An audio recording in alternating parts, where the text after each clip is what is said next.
X cube minus X square plus X minus one மற்றும் X power four minus one இவற்றின் மீ போவா காண்க.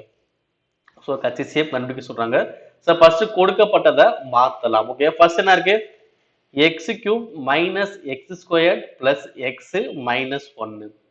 ஓகே, இது என்ன பண்ணலாம் பாத்தீங்கன்னா, இங்க எக்ஸ் கியூப் எக்ஸ் ஸ்கொயரா, இதுல பொதுவா ஒண்ணு வெளியெடுங்க. என்ன வெளியெடுக்கலாம்?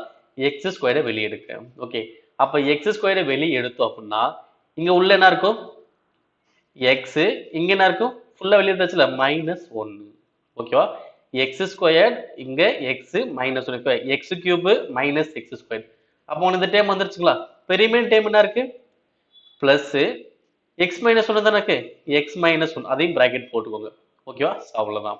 ஓகே, பாருங்க, இந்த பிராக்கெட் சமமா இருந்துச்சுன்னா அதை ஒரு தடவை வெளிக்கலாம். எக்ஸ் மைனஸ் ஒன்னு. ஓகே, இந்த ரெண்டு பிராக்கெட்டுமே சமமா இருக்கனால ஒரு முறை எழுதியாச்சு. இது இல்லாம வேற என்ன இருக்கோ அதை அப்படியே எழுத வேண்டியதான். ஓகே, வேற என்ன இருக்கு? எக்ஸ் ஸ்கொயர் பிளஸ் இந்த பிராக்கெட் என்ன இருக்கும் அர்த்தம்? ஒன்னு இருக்குன்னு அர்த்தம். அப்ப எக்ஸ் ஸ்கொயர் பிளஸ் ஒன்னு. ஓகேங்களா? அப்ப என்ன ஆன்சர் வரும்? இப்ப X cube minus X square plus X minus ஒன்னு பிரிச்சோம் அப்படின்னா X minus one X square plus one அப்படின்னு வரும். ஓகேங்களா? ஸோ புரியுதுன்னு நினைக்கிறேன். ஸோ ஃபர்ஸ்ட் இந்த ரெண்டு டைம் எடுக்கிறோம், அதில் எக்ஸ் ஸ்கொயர் மட்டும் வெளியே எடுத்துக்கிறோம். அப்ப எக்ஸ் மைனஸ் ஒன் உள்ள இருக்கும். அதே மாதிரி இந்த எக்ஸ் மைனஸ் ஒன்னு அப்படியே பிராக்கெட்ல வச்சுக்கிறோம். ஓகேங்களா? ஸோ ஏன்னா ரெண்டு பிராக்கெட் இருந்துச்சுன்னா ஒரு முறை எழுதினா போதும். இப்போ ரிமைனிங் உள்ளதை ஒரு டைமா எழுதிக்கலாம். எக்ஸ் ஸ்கொயர் பிளஸ் ஒன்னு இருக்குன்னு அர்த்தம். ஓகேங்களா? ஸோ அவ்வளவுதான். ஓகே, இப்போ அடுத்து என்ன இருக்கு?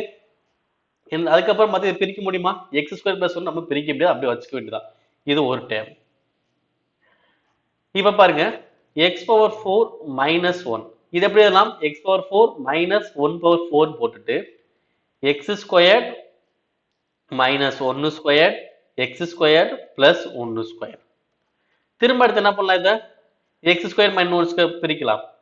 X minus one X plus one X square plus one. ஓகேங்களா? இந்த பிளஸ் வந்தா பிரிக்க முடியாது, அப்படியே வரும். இந்த X square minus one square என்ன பண்ணுவோம்? X minus one X plus one. இது வந்து செகண்ட். ஓகே, அப்ப ரெண்டையுமே என்ன பண்ணியாச்சு? விரிவா எழுதியாச்சு. நமக்கு என்ன கேட்டாங்க? மீ போவா. இப்ப மீ போவான என்னது? பொதுவானது அடுக்கு சிறியது. ஓகே, பொதுவா எனக்கு என்னென்ன இருக்கு? இங்க எக்ஸ் மைனஸ் ஒன் இங்க எக்ஸ் மைனஸ் ஒன். அடுத்து இங்க எக்ஸ் ஸ்கொயர் பிளஸ் ஒன், இங்க என்ன இருக்கு? X square plus one. So அப்ப ஆன்சர் என்ன வரும்? X minus one X square plus one. எங்க இருக்குன்னு பாருங்க. எக்ஸ் ஸ்கொயர் பிளஸ் ஒன்னு இங்க இருக்கு. ஓகே, பின்னாடி எக்ஸ் மைனஸ் ஒன் இங்க மட்டும் தான் இருக்கு. ஓகே, அப்ப ஆன்சர் என்ன வரும்? Option last. X square plus ஒன்னு எக்ஸ் மைனஸ் ஒன்னு. ஓகேங்களா?